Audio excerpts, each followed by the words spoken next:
नमस्कार दोस्तों, जय Jinendra, Sat Sri Akal and very good morning to all. कैसे हैं आप सब?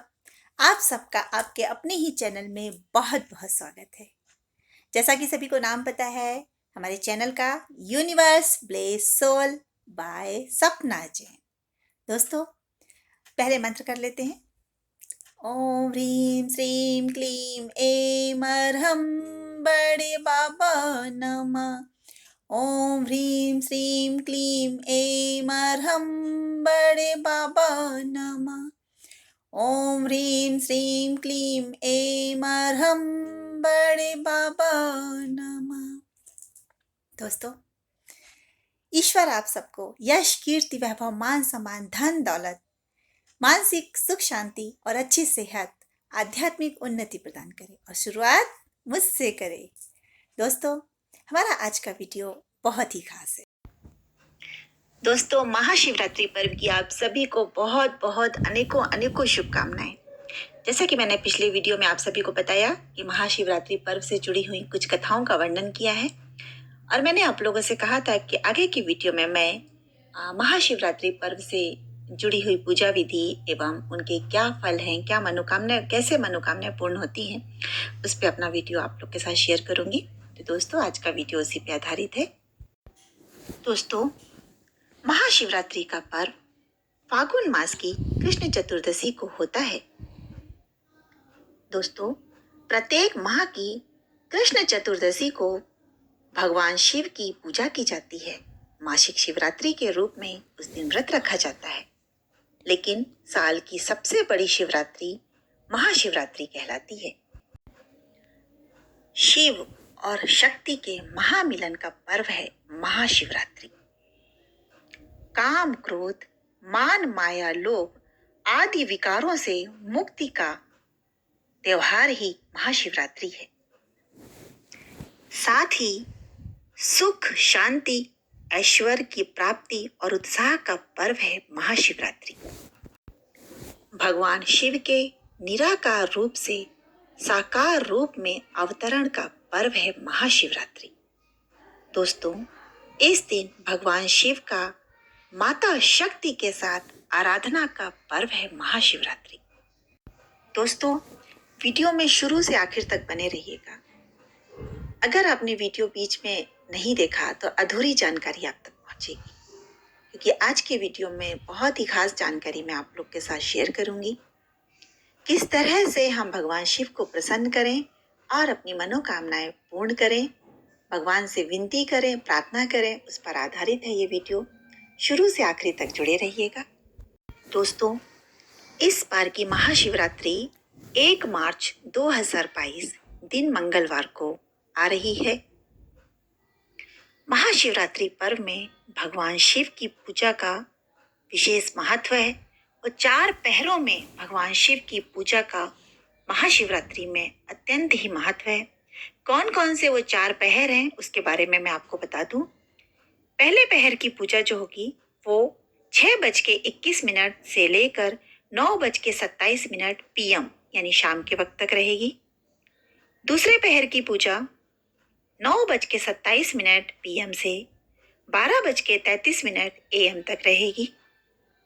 तीसरे पहर की पूजा 12:33 AM से 3:39 यानी 39 AM तक रहेगी और चौथे पहर की पूजा 3:39 AM से 6:04 AM तक रहेगी। दोस्तों, इस बार की महाशिवरात्रि में बहुत ही दुर्लभ संयोग बन रहे हैं। कहते हैं कि 72 सालों के बाद ये दुर्लभ महासंयोग बने हैं और इस महासंयोग में बहुत ही बड़ी उपलब्धियां लोगों को हासिल हो सकती हैं अगर पूरे विधि विधान, श्रद्धा पूर्वक, समर्पण की भावना से अगर आप भगवान शिव को प्रसन्न कर पाते हैं तो आपके सभी दुखों का निवारण हो जाएगा। दोस्तों, ये दिन भगवान शिव का विशेष दिन होता है। इस दिन अगर आपने पूरी श्रद्धा भक्ति से, पूरे समर्पण से भगवान शिव को प्रसन्न किया तो कहते हैं कि भोले बाबा इतने भोले हैं कि आपकी सच्ची लगन, आपका समर्पण, आपका विश्वास, आपकी श्रद्धा देखकर वो इतनी जल्दी पिघल जाते हैं कि दिल खोल कर आपको आशीर्वाद देते हैं। दोस्तों, मैं तो चाहती हूँ कि आप सबकी हर मनोकामना पूर्ण हो। इसलिए जैसी पूजा विधि हम बात बताते चलेंगे वैसा करने का प्रयास कीजिएगा। अपनी सामर्थ्य के अनुसार हर चीज करिएगा। तो दोस्तों, बने रहिए, बात करते चलेंगे। दोस्तों, पूजा प्रारंभ करने के लिए सर्वप्रथम जिस दिन शिवरात्रि का त्योहार है यानी कि 1 मार्च, आप सुबह प्रातः काल उठ जाइए। जितनी जल्दी उठ जाते हैं उतना अच्छा है। ब्रह्म मुहूर्त में उठिए। उठने के बाद नहा धो करके अपने नित्य कर्म करिए और स्वच्छ साफ वस्त्र पहन लीजिए। और अगर आपने व्रत करने का संकल्प लिया है तो अपने घर के मंदिर में जाकर भगवान शिव के सामने अपने व्रत का संकल्प ले लीजिए। दोस्तों, अगर आपके घर में शिवलिंग स्थापित है तो शिवलिंग की विधि पूर्वक पूजा कीजिए। और यदि शिवलिंग स्थापित नहीं है तो ये पूजा आप मंदिर में जाके भी कर सकते हैं। दोस्तों, भगवान शिव की पूजा में जैसा कि सभी को पता है, गंगा जल विशेष रूप से सम्मिलित किया जाता है। अगर आपके पास में ज्यादा गंगा जल है तो अब पूरे गंगा जल से भगवान शिव का अभिषेक कीजिए। अगर आपके पास गंगा जल की मात्रा कम है तो आप उस गंगा जल को अपने शुद्ध कलश में मिला दीजिए और वो जल भी अमृत समान बन जाता है और भगवान शिव की पूजा आराधना कीजिए। तो दोस्तों, सबसे पहले आपको भगवान को गंगा जल मिश्रित जल से स्नान कराना है, उनका अभिषेक करना है। फिर पंचामृत से अभिषेक करें। हर बार जब तक आप भगवान की पूजा कर रहे हैं, आप मन में ओम नमः शिवाय का जाप करते रहें। बल्कि आप बोल बोल करके इसका उच्चारण करके जाप करें और भगवान का जप करते रहें और भगवान का अभिषेक करते रहें। इसके बाद दोस्तों, आप पूरी पूजा आराधना करें। आप ओम नमः शिवाय के साथ में चाहे तो महामृत्युंजय मंत्र का भी जाप कर सकते हैं। पंचामृत में सभी को पता है कि दूध, घी, दही, शहद और गंगा जल मिश्रित किया जाता है। इस तरह से आप भगवान का पंचामृत से अभिषेक करिए। फिर इसके बाद उनको शुद्ध जल से उनका दोबारा स्नान कराइए, अभिषेक कराइए और फिर भगवान को वो सभी चीजें जो उन्हें अत्यंत प्रिय हैं जैसे अक्षत चढ़ाइए, फूल और बेलपत्र जरूर चढ़ाइए। बेलपत्र जो है दोस्तों, ध्यान रखिएगा, 11 या 21 बेलपत्र उनको चढ़ाना है। बेलपत्र जो भी आप चढ़ाएंगे वो टूटे फटे नहीं होने चाहिए। प्रत्येक बेलपत्र में आप चंदन से या केसर से ओम लिख सकते हैं और उसको भगवान को समर्पित करते जाइए। सफेद चंदन से भगवान को टीका लगाइए। भगवान शिव को धतूरे और आंकड़े के फूल अत्यंत प्रिय हैं। तो अगर आपको सफेद आंकड़ा कहीं मिल जाता है तो वो बहुत ही बेहतर है। अगर नहीं मिलता है तो आप पिंक कलर यानी गुलाबी आंकड़े से भगवान का पूजन कर सकते हैं। दोस्तों, पूजा अर्चना के साथ में भगवान को जो भी चीजें अत्यंत प्रिय हैं वो सभी चीजें उन्हें अर्पित करिए। सभी तरह के जो सीजनल फल हैं वो भगवान को समर्पित कीजिए। फूल फल इत्यादि से भगवान का पूजन कीजिए। साथ में प्रभु के सामने दीप और धूप लगाइए। भांग और धतूरा अवश्य चढ़ाइए। साथ ही शमी के पत्र जो है भगवान को जरूर चढ़ाइएगा। पुराणों में वर्णन है कि जब भगवान शिव ने समुद्र मंथन के दौरान निकलने वाले विष का पान किया था और उसे अपने कंठ में रोक लिया था, उस समय सभी देवतागण बहुत चिंतित हो गए थे और सभी देवताओं ने अपनी अपनी समझ के अनुसार भगवान को तरह तरह की जड़ी बूटियां देकर उस विष के प्रभाव को कम करने का प्रयास किया। उसी में ये धतूरा और भांग भी सम्मिलित है। इसीलिए भगवान को धतूरे और भांग का भोग भी जरूर लगाया जाता है। तो आप इसे अपनी पूजा में जरूर शामिल करिए। साथ ही दोस्तों, एक और चीज चढ़ाइएगा। भगवान को चावल यानी अक्षत और थोड़ी सी चने की दाल मिक्स करके भगवान के ऊपर चढ़ाइए। एक प्रकार की खिचड़ी का भोग होता है, भगवान को ये अत्यंत प्रिय होता है, ये जरूर चढ़ाइएगा दोस्तों। और इसके साथ में भगवान की पूरी विधि पूर्वक पूजन कीजिए। बाद में आप कपूर और घी से भगवान की आरती करिए। साथ ही बता दें दोस्तों कि भगवान शिव की पूजा के साथ साथ जो भगवान का परिवार है, शिव परिवार, उसकी पूजा अवश्य करिएगा। माता पार्वती को चुनरी जरूर चढ़ाना है। इसके बाद माता पार्वती की पूजा करनी है, कार्तिकेय और गणपति जी की पूजा करनी है, उनके जो वाहन हैं उनकी पूजा करनी है और इस प्रकार से पूरे शिव परिवार की पूरे मनोयोग से श्रद्धा भाव से अपनी सामर्थ्य के अनुसार पूजा करिए। इसके बाद सभी की पूजा करने के बाद घी और कपूर से पूरे शिव परिवार की आरती कीजिए, प्रभु भोले की आरती कीजिए और उन्हें प्रसन्न करने का प्रयास कीजिए।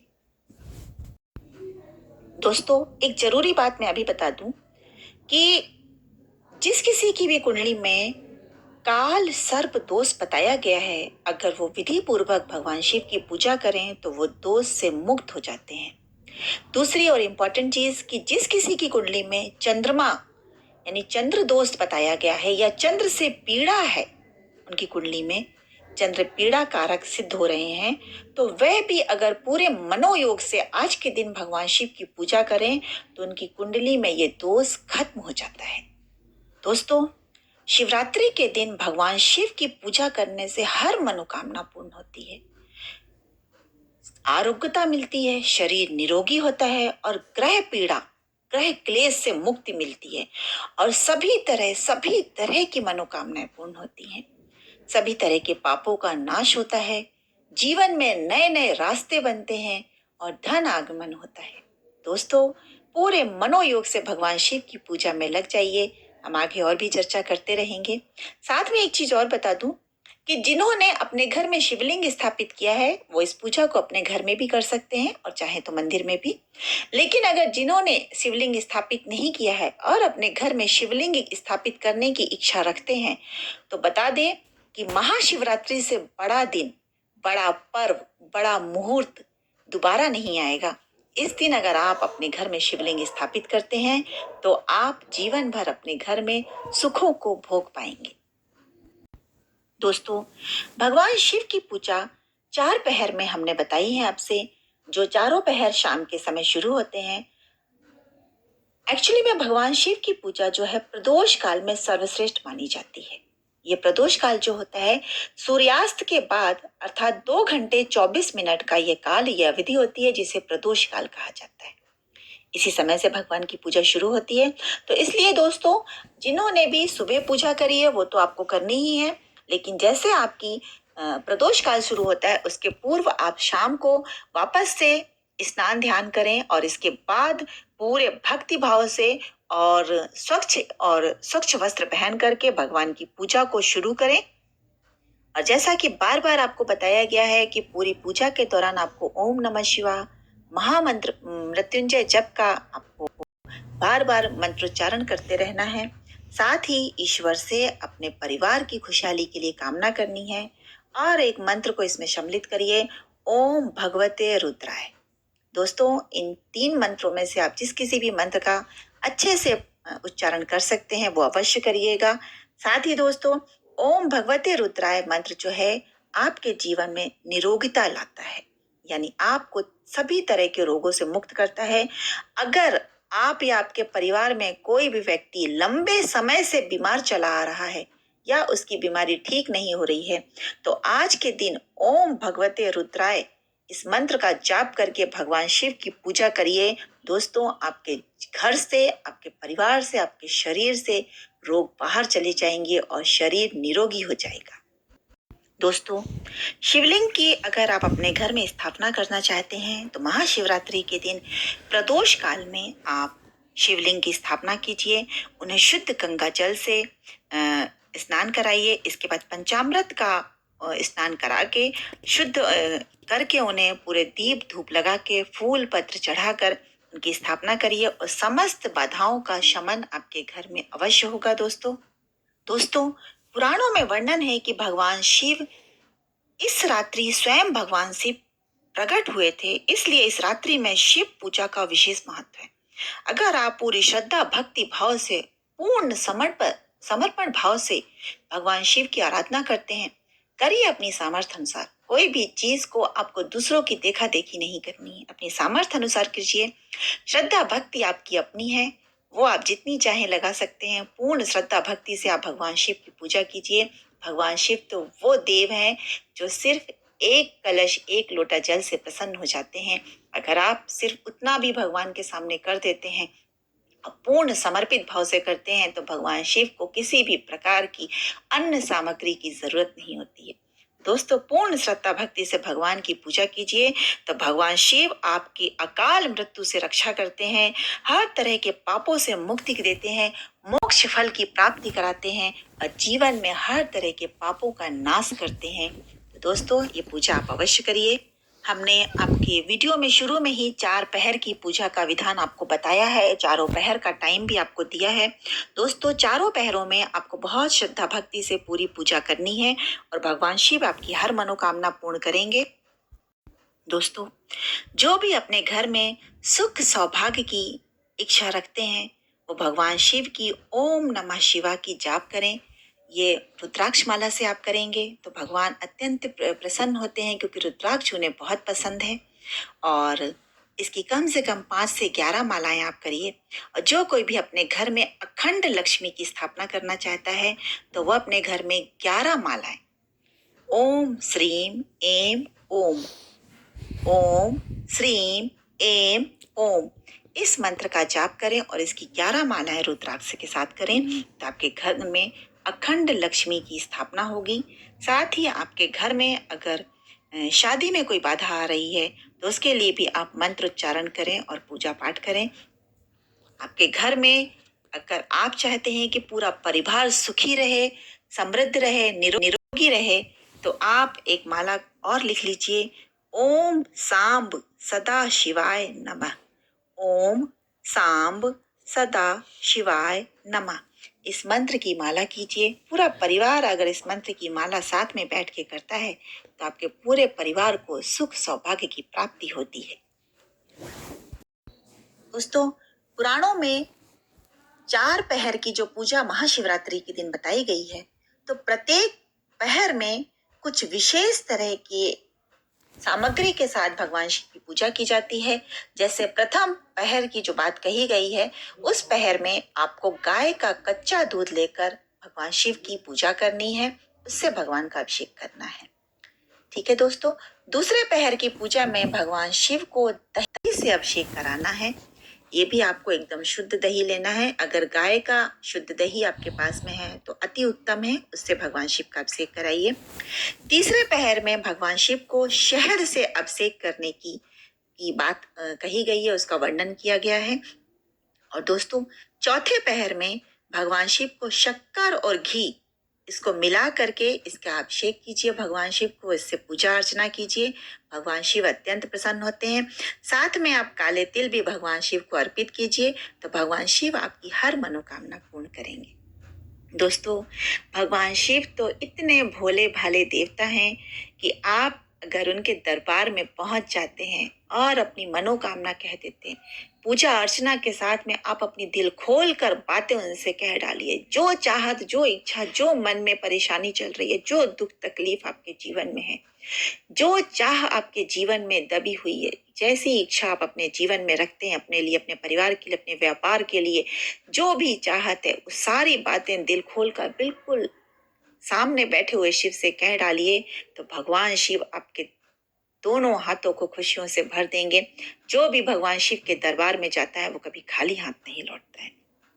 तो दोस्तों, अपनी सामर्थ्य के अनुसार पूजा पाठ कीजिएगा। एक बात और बता दूं कि वैसे तो महाशिवरात्रि में निर्जल व्रत का प्रावधान है, लेकिन जो लोग अपनी शारीरिक क्षमता के अनुसार ही व्रत उपवास कीजिएगा। जो लोग निर्जल व्रत कर सकते हैं, उन्हें निर्जल व्रत करना चाहिए। जो लोग फलाहार रह करके व्रत करना चाहते हैं, उन्हें फलाहार लेकर कर लेना चाहिए। हो सके तो अनाज का त्याग जरूर करिए आज के दिन। अनाज ना लेकर के बहुत सारे ऐसे ऑप्शंस हैं जो व्रत में आप ले सकते हैं, लेकिन अनाज का त्याग कर दीजिए। साथ ही दोस्तों, नमक एक बार ही लीजिएगा, वो भी सेंधा नमक लीजिएगा। सादा नमक जो बाजार से आता है, उस नमक का आज के दिन त्याग कीजिएगा और इस प्रकार से भगवान की पूजा कीजिएगा।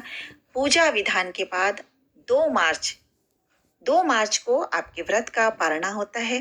तो पारणा के लिए जो बताया गया है कि जब पारणा करें तो उसके पहले आप नहा धो करके भगवान शिव की फिर से आराधना कीजिए, पूजा कीजिए।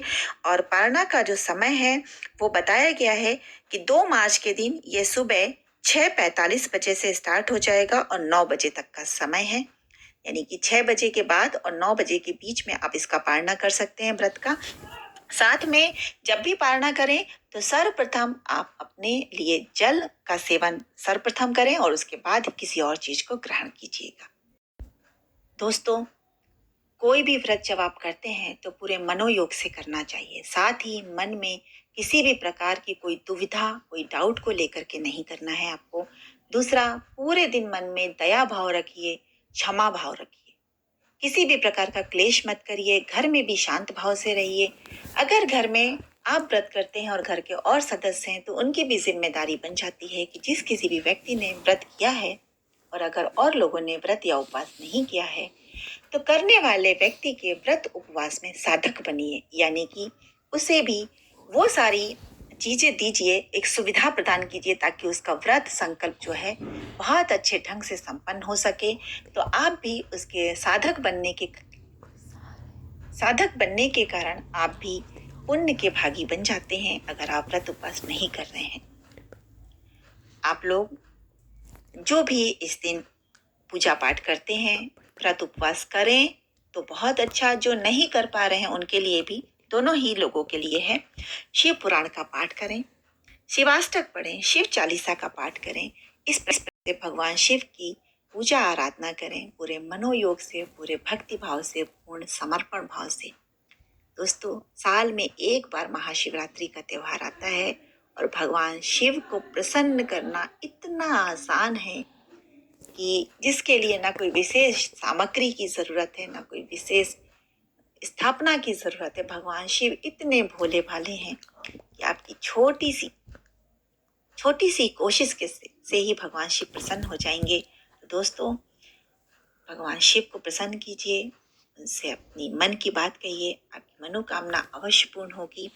साथ ही दोस्तों, कर्म जरूर करते रहिए, कर्म करना कभी मत छोड़िएगा, क्योंकि ईश्वर कहता है तुम कर्म करो, भाग्य मैं तुम्हारा बनाऊंगा। तो हमेशा कर्म करिए, भाग्य का साथ ऊपर वाला हमेशा देगा आपका। तो दोस्तों, ईश्वर करे आपकी सभी मनोकामनाएं पूर्ण हो, आप सब खूब प्रसन्न रहें, स्वस्थ रहें, निरोगी रहें, खूब तरक्की करें और भगवान शिव की आप पर हमेशा कृपा बनी रहे। तो बोलिए सभी को जय जिनेंद्र, नमस्कार। आगे की वीडियो में हम बहुत जल्द मिलेंगे, कुछ नया लेकर आऊंगी। तब तक के लिए चैनल को सब्सक्राइब कीजिए, लाइक शेयर एंड कमेंट्स कीजिए। धन्यवाद।